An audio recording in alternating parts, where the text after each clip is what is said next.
নমস্কার।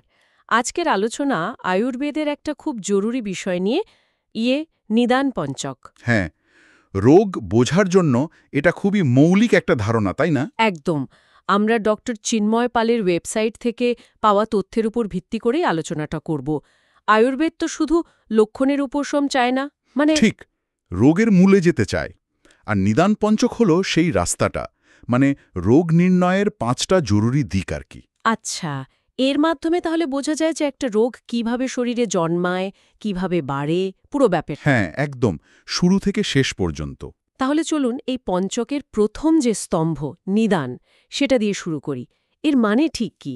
নিদান মানে হলো সোজা কথায় রোগের মূল কারণটা, হেতু যাকে বলে। কারণ মানে কি ধরনের কারণ? ধরুন আমাদের খাওয়া দাওয়া, আহার, আমাদের জীবনযাত্রা, বিহার, ওহ আচ্ছা। হ্যাঁ, বা ধরুন পরিবেশের প্রভাব, যেমন খুব ঠান্ডা বা দূষণ, মানসিক চাপ, এমনকি বংশগত কিছু ব্যাপারও এর মধ্যে পড়ে। একটা উদাহরণ দিলে হয়তো বুঝতে সুবিধা হবে। নিশ্চয়ই, যেমন ধরুন খুব বেশি তেল মশলাদার খাবার খাওয়া, তার সাথে হয়তো প্রচণ্ড মানসিক চাপ, আর ধরুন গরম আবহাওয়া, এই সব মিলিয়ে অম্লপিত্ত বা অ্যাসিডিটির নিদান হতে পারে। বেশ, কিন্তু একটা প্রশ্ন আছে। একই কারণ কি সবার উপর সমানভাবে কাজ করে? মানে একই খাবার খেয়ে তো সবার অ্যাসিডিটি হয় না। খুব ভালো পয়েন্ট। এখানেই আয়ুর্বেদের বিশেষত্ব। মানে প্রত্যেক মানুষের শারীরিক আর মানসিক গঠন, যাকে প্রকৃতি বলে, সেটা আলাদা। হুম। তাই একই নিদান বা কারণ ভিন্ন ভিন্ন মানুষের উপর ভিন্ন প্রভাব ফেলতে পারে। তবে কারণটা যখন শরীরে কাজ করতে শুরু করে, তখন কিন্তু রোগের আসল লক্ষণগুলো স্পষ্ট হওয়ার আগেই মানে কিছু প্রাথমিক ইঙ্গিত পাওয়া যায়। ও আচ্ছা। হ্যাঁ, একেই বলে পূর্বরূপ। ধরুন জ্বর আসার আগে যেমন গা ম্যাজম্যাজ করে বা খিদে চলে যায়, ওই রকম। এই পূর্বরূপগুলো কি খুব সূক্ষ্ম হয়? হ্যাঁ, অনেক সময় খুব সূক্ষ্ম, কিন্তু এগুলো ধরতে পারলে রোগটা হয়তো বাড়ার আগে আটকানো যেতে পারে। তার মানে এই প্রাথমিক ইশারাগুলোর পরেই রোগের আসল চেহারাটা বেরিয়ে আসে? সেটাই কি রূপ? একদম।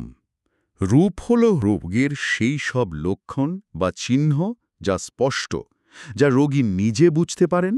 এবং ডাক্তারও বুঝতে পারেন। হ্যাঁ, এবং চিকিৎসকও বাইরে থেকে দেখে বা পরীক্ষা করে বুঝতে পারেন।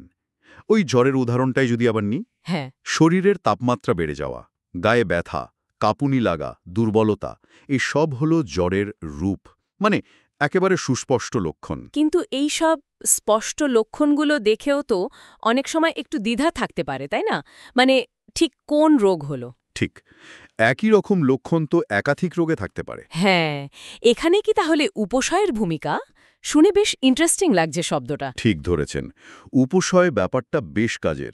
এটা একরকম পরীক্ষা বলা যেতে পারে, আরোগ্যদায়ক বা বৃদ্ধিকারক পরীক্ষা। সেটা কি রকম? মানে নির্দিষ্ট কোনো ওষুধ বা খাবার বা ধরুন কোনো কাজ, সেটা ব্যবহার করার পর রোগের উপসর্গ কমছে নাকি উল্টে বাড়ছে, সেটা দেখা হয়। ও আচ্ছা আচ্ছা। হ্যাঁ, এই পর্যবেক্ষণের মাধ্যমে রোগটা ঠিক কি সে ব্যাপারে নিশ্চিত হওয়া যায়।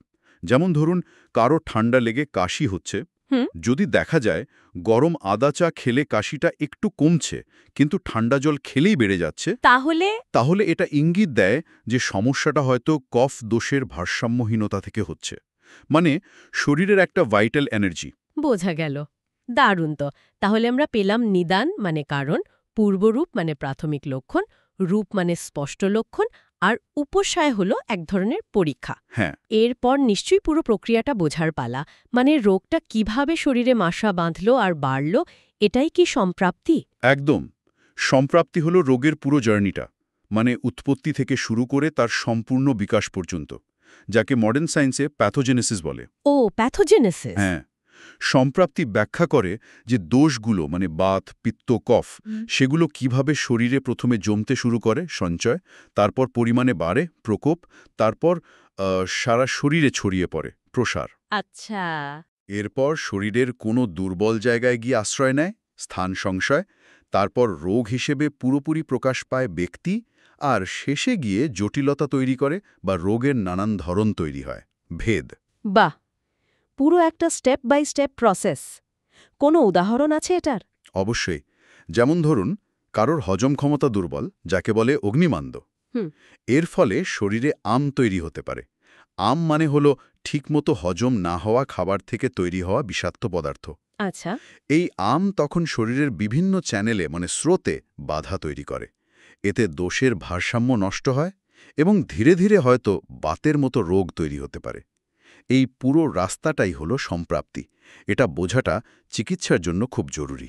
তার মানে দাঁড়াচ্ছে এই নিদান পঞ্চকের মাধ্যমে শুধু রোগটা কি সেটা জানা যায় না, বরং কেন হলো, কিভাবে শরীরে বিস্তার লাভ করল, আর ওই নির্দিষ্ট মানুষটার ক্ষেত্রে এর প্রকৃতি কেমন, এই সব কিছুই বোঝা যাচ্ছে। এটা তো সত্যিই একটা হোলিস্টিক অ্যাপ্রোচ। একদম। আর দেখুন, আধুনিক চিকিৎসা বিজ্ঞানের টর্মগুলোর সঙ্গে কিন্তু এর বেশ মিল আছে। তাই নাকি? কিরকম? যেমন নিদানকে বলা যেতে পারে ইটিওলজি বা কারণ। পূর্বরূপ হল প্রোড্রোমাল সিমটমস, প্রাথমিক লক্ষণ। আচ্ছা। রূপ হল সাইনস অ্যান্ড সিমটমস, স্পষ্ট লক্ষণ। উপসয়কে অনেকটা ডিফারেন্সিয়াল ডায়াগনোসিস বা থেরাপিউটিক রেসপন্সের সাথে তুলনা করা যায়। আর সম্প্রাপ্তি হল প্যাথোফিজিওলজি। বাহ, দারুণ মিল তো। হ্যাঁ, মিল আছে, তবে আয়ুর্বেদের বিশেষত্ব হল এটি মন শরীরের যে যোগসূত্র, আমাদের জীবনযাত্রা, পরিবেশ, হজম ক্ষমতা, এই সব কিছুকেও সমান গুরুত্ব দেয়। এটাই একে অনন্য করে তোলে। আসলে নিদান পঞ্চক হল রোগের একেবারে গভীরে গিয়ে তার পুরো ছবিটা বোঝার একটা অসাধারণ পদ্ধতি। শুধু কারণ বা লক্ষণ নয়, রোগটা শরীরে কিভাবে নিজে জায়গা করে নিচ্ছে, কিভাবে বাড়ছে, সবটা বুঝতে সাহায্য করে। আর এই গভীর উপলব্ধিটাই কিন্তু সঠিক আর একেবারে পার্সোনালাইজ চিকিৎসার ভিত্তি তৈরি করে দেয়। সত্যিই তাই। আজকালকার এই ব্যস্ত জীবনে আমরা বোধহয় প্রায়ই সমস্যার মূলে না গিয়ে শুধু উপসর্গগুলো কমলেই খুশি হয়ে যাই। হ্যাঁ, সেটা একটা প্রবণতা। কিন্তু নিদান পঞ্চকের এই ধারণাটা আমাদের একটু থামিয়ে ভাবায়। রোগের আসল কারণটা না বুঝে শুধু লক্ষণগুলোকে চাপা দিয়ে কি সত্যি দীর্ঘস্থায়ী সুস্থতা পাওয়া সম্ভব? কি মনে হয়? এটা একটা খুব গুরুত্বপূর্ণ প্রশ্ন। এই প্রশ্নটাই না হয় আজকের আলোচনার শেষে শ্রোতাদের ভাবনার জন্য রেখে দিলাম।